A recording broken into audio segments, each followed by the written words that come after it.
আসসালামু আলাইকুম এভরিওয়ান, স্বাগত জানাচ্ছি লঞ্চ অফ বরিশাল আরও একটি নতুন ভিডিও নিয়ে। এই ভিডিওটি হচ্ছে এম খান ডকইয়ার্ডে, তিমিরকাঠি, নলছিটি, জালকাঠি। তো এটা হচ্ছে ডক আপডেট। এম খান গ্রুপের বিলাসবহুল এবং দ্বিতীয় সর্বোচ্চ লঞ্চ, এটি নলছিটি ডকইয়ার্ডে তৈরি হতে আছে। প্রায় শেষ মুহূর্তে কাজ। এই যে গাছের ফাঁক থেকে কিন্তু দেখা যায় সাদা আকৃতির মনে হচ্ছে একটি বিশাল জাহাজ দাঁড়িয়ে আছে। আসন্ন ঈদকে সামনে রেখে কিন্তু বেশ তড়িঘড়ি করেই কিন্তু লঞ্চটিকে প্রস্তুত করা হয়েছে। খুব শেষ মুহূর্তে বেশ কিছুদিনের ভিতরেই কিন্তু লঞ্চটি পানিতে ভাসানো হবে।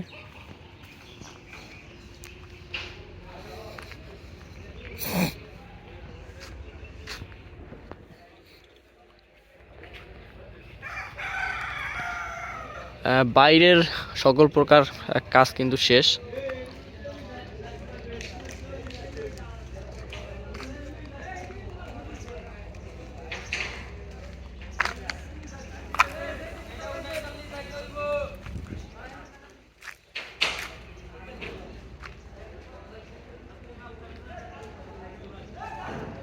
দেখতে কিন্তু একেবারে সাদা বকের মতো লাগে।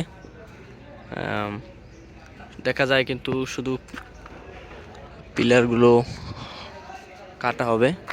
পিলারগুলো কাটা হবে তখনই যখন সম্পূর্ণ কাজ শেষ হবে এবং পানিতে ভাসানো হবে।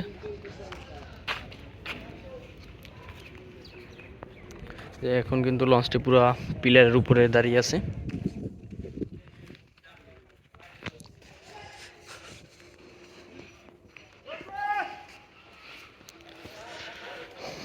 বেশ অনেক শ্রমিক কিন্তু কাজ করতেছে এখনো লঞ্চটির পিছনে, লঞ্চটি তৈরি করতে।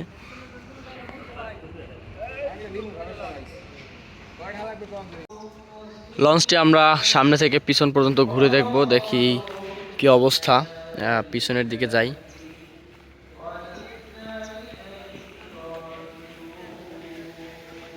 বেশ চমৎকারভাবেই কিন্তু তৈরি করা হবে এম খান 7 লঞ্চকে। বর্তমানে কিন্তু এখন ঢাকা বরিশাল নৌ রুট কাঁপাচ্ছে কিন্তু সুন্দরবন 16কে টেক্কা দিতেই কিন্তু যাত্রী সার্ভিসে আসতেছে এম খান 7।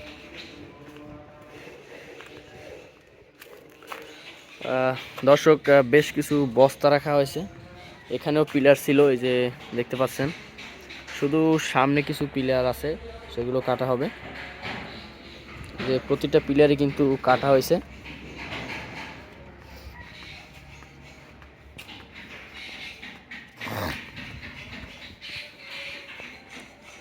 এই যে এখানেও বস্তা দিয়ে রেখেছে। কিছু যার সাহায্যে বড় বড় লঞ্চ জাহাজকে পানিতে ভাসানো হয়, সেগুলো এখনো আসেনি, সেজন্য কিন্তু নামাতে পারছে না।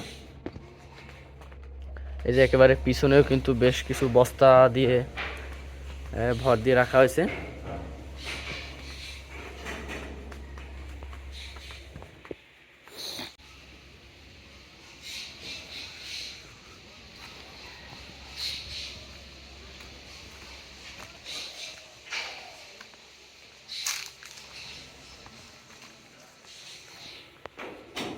এই হচ্ছে প্রোপেলার,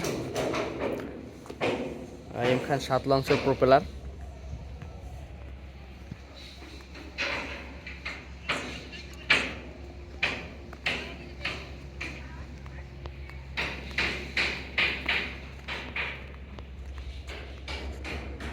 দুটি প্রোপেলার এম খান 7 লঞ্চে। যে পিছনের ব্যাক ভিউ।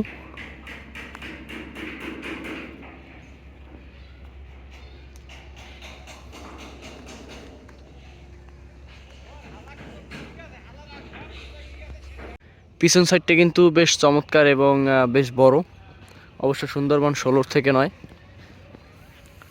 সুন্দরবন 16 হচ্ছে সবচেয়ে বড় নৌ রুটের ভিতরে, 350 দৈর্ঘ্য ফুট। এবং এম খান 7, এই যে লঞ্চটি দেখতে পাচ্ছেন, এটি মাত্র 296, অনেক তফাৎ।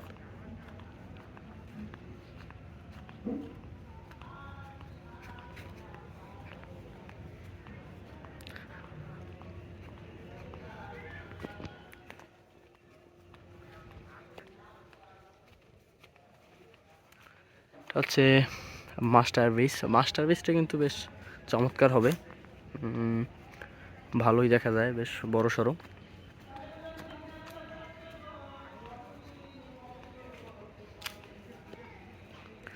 আসলে ঢাকা বরিশাল নৌ রুটেই কিন্তু দেশের সবচেয়ে বৃহত্তম লঞ্চগুলো চলাচল করে, তাই এর ব্যতিক্রম নয় কিন্তু এম খান 7 সুন্দরবন পরেই কিন্তু এর অবস্থান হবে।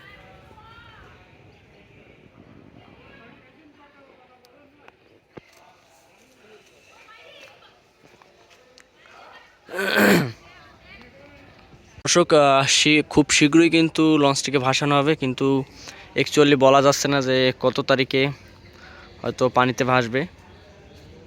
তো এটি ছিল এম খান 7 লঞ্চের আপডেট এম খান গ্রুপের ডকইয়ার্ড থেকে।